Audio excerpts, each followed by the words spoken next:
राम राम मंडळी, आज आपण अत्यंत वेदनादायी आणि गंभीर घटनेवरती बोलणार आहोत, ज्याने आपल्या सगळ्यांनाच हादरून टाकलेले आहे। वारकरी संप्रदायाचे पाईक संत तुकाराम महाराजांचे 11वे वंशज, प्रसिद्ध कीर्तनकार, शिवव्याख्याते, हरिभक्तपरायण शिरीष महाराज हे आज आपल्यात नाही आहेत। महाराष्ट्रामध्ये क्वचितच कोणी असा असेल की ज्याला संत तुकाराम महाराज माहिती नाहीत। जगद्गुरु संत तुकाराम महाराज हे फक्त संत नव्हते, तर एक समाज सुधारक होते। त्यांनी आपल्या अभंगातून लोकांना जगण्याचा अर्थ शिकवला। पाखंड आणि अन्यायाविरुद्ध त्यांनी नेहमीच आवाज उठवला। त्यांच्या कार्यातून नेहमीच समाजामध्ये प्रबोधन झालं। अशा थोर परंपरेचे वारसदार होते शिरीष महाराज। शिरीष महाराजांनी आत्महत्या केली असं म्हटलं जात आहे, परंतु ही आत्महत्या नाहीये, तर ही एक हत्या आहे। आणि ही हत्या फक्त आज शिरीष महाराजांची झालेली नाहीये, तर ही हत्या अनेक वर्षापासून महाराष्ट्रातल्या शेतकऱ्यांची, वारकऱ्यांची आणि सामान्य माणसांची होत आली आहे। पण या विषयावरती, या मुद्द्यावरती बोलत कुणीच नाहीये। बोलणाऱ्याचे नेहमीच तोंड आवळले जातात, परंतु या विषयावरती मी आज बोलणार आहे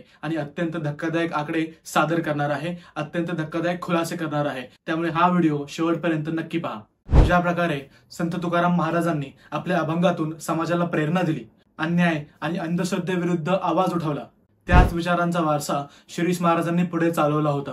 शिरीष महाराज हे फक्त एक व्यक्ती नव्हते, ते एक विचार होते, ते एक प्रेरणा होते। संत तुकाराम महाराजांच्या विचारांचे वारसदार होते, पण ते आज आपल्यात नाहीयेत। संत तुकाराम महाराजांनी भक्तीच्या मार्गाने समाजातील विषमता, समाजातील असमानता दूर करण्याचा प्रयत्न केला, पण आज त्यांच्या वारसदाराला महागाई आणि आर्थिक असमानतेला शरण जावं लागलं। आर्थिक समस्यांपुढे पाय टेकावे लागले। एकेकाळी आपल्या घराची दारे सर्वसामान्यांसाठी उघड्या करणाऱ्या संत तुकाराम महाराजांच्या वारसदाराला आज काही कर्जामुळे आपल्या जीवाचा त्याग करावा लागला। पण का? एका सत्पुरुषाला, एका धार्मिक व्यक्तीला, एका अशा माणसाला की ज्याने आपलं पूर्ण आयुष्य हिंदू धर्माच्या प्रसारासाठी ओतून दिलं होतं, त्या व्यक्तीला हे पाऊल का उचलावं लागलं? शिरीष महाराजांनी एक चिठ्ठी लिहिली होती। त्या चिठ्ठीमध्ये त्यांनी त्यांच्यावरती असलेला कर्जाचा बोजा, त्यांच्यावरती असलेल्या आर्थिक अडचणींचा उल्लेख केला होता। शिरीष महाराजांवरती 32 लाखांचं कर्ज होतं। या चिठ्ठीने अनेक प्रश्न उपस्थित केलेत आणि आज हीच परिस्थिती महाराष्ट्रातल्या सर्वसामान्यांची, महाराष्ट्रातल्या शेतकऱ्यांची आणि शेकडो नागरिकांची आहे। तुम्हाला माहितीये देशामध्ये सगळ्यात जास्त आत्महत्या कोणत्या राज्यात होतात? NCRB म्हणजे नॅशनल क्राईम रेकॉर्ड ब्युरो यांच्या 2022च्या रिपोर्टनुसार भारतामध्ये सगळ्यात जास्त आत्महत्या महाराष्ट्र राज्यात होतात।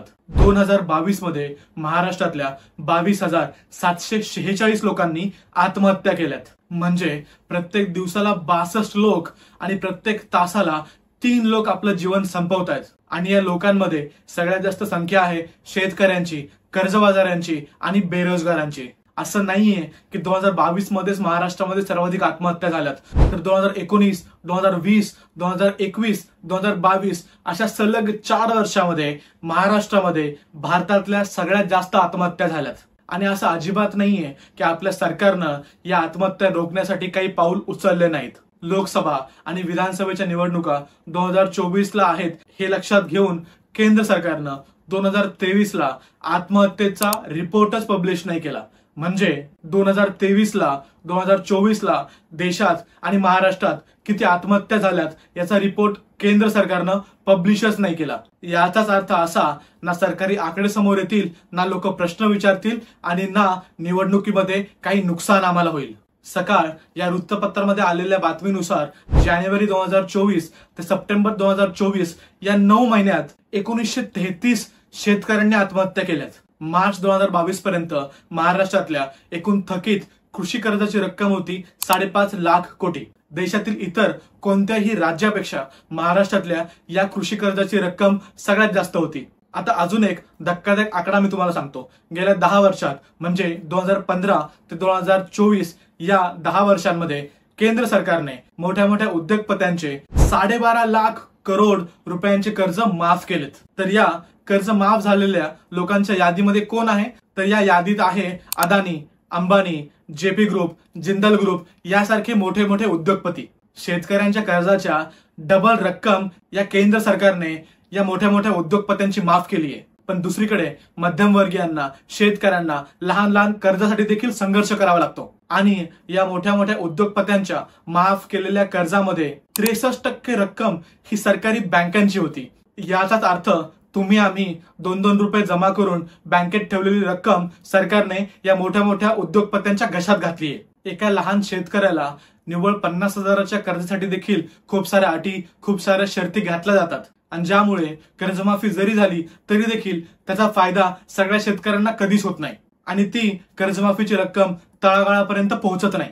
एखाद्या शेतकऱ्याचा, एखाद्या सामान्य नागरिकाचा जर एखादा हप्ता मागे पुढे झाला तर हे बँकांचे अधिकारी शेतकऱ्यांचा जीव घ्यायला उठतात. पण या मोठ्या मोठ्या उद्योगपत्यांचे करोडोचे कर्ज एका झटक्यात सरकार माफ करून देतं आणि याचमुळे शिरीष महाराजांची किंवा आपल्या राज्यातील सर्वसामान्यांच्या, शेतकऱ्यांच्या होणाऱ्या या आत्महत्या नाही आहेत तर हे खून आहेत जे आपल्या व्यवस्थेमुळे झालेत.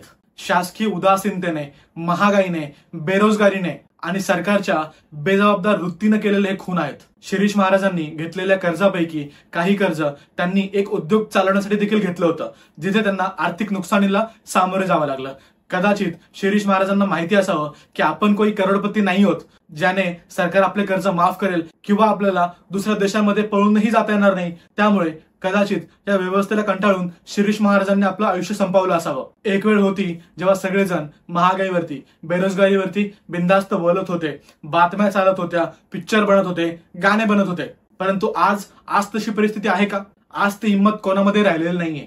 शिरीष महाराज मोरे यांची आत्महत्या ही एक वैयक्तिक घटना नसून ती आपल्या समाजातील आर्थिक आणि सामाजिक प्रश्नांचे प्रतिबिंब आहे. महागाई, बेरोजगारी, आर्थिक असमानता या सगळ्या प्रश्नांवरती आपल्या सगळ्यांना एकत्र येऊन उपाय शोधावे लागणार आहेत. सरकारने मध्यम वर्ग आणि शेतकरी यांच्या हिताचे संरक्षण करण्यासाठी ठोस पावले उचलली पाहिजेत. नाहीतर ज्या प्रकारे श्रीमंत अजून श्रीमंत होत चाललेत आणि गरीब अजून गरीब होत चाललेत अशीच अवस्था पुढे देखील होईल आणि या सगळ्यांमध्ये भरडला जाईल तो माझा शेतकरी, मध्यम वर्ग आणि तरुण वर्ग.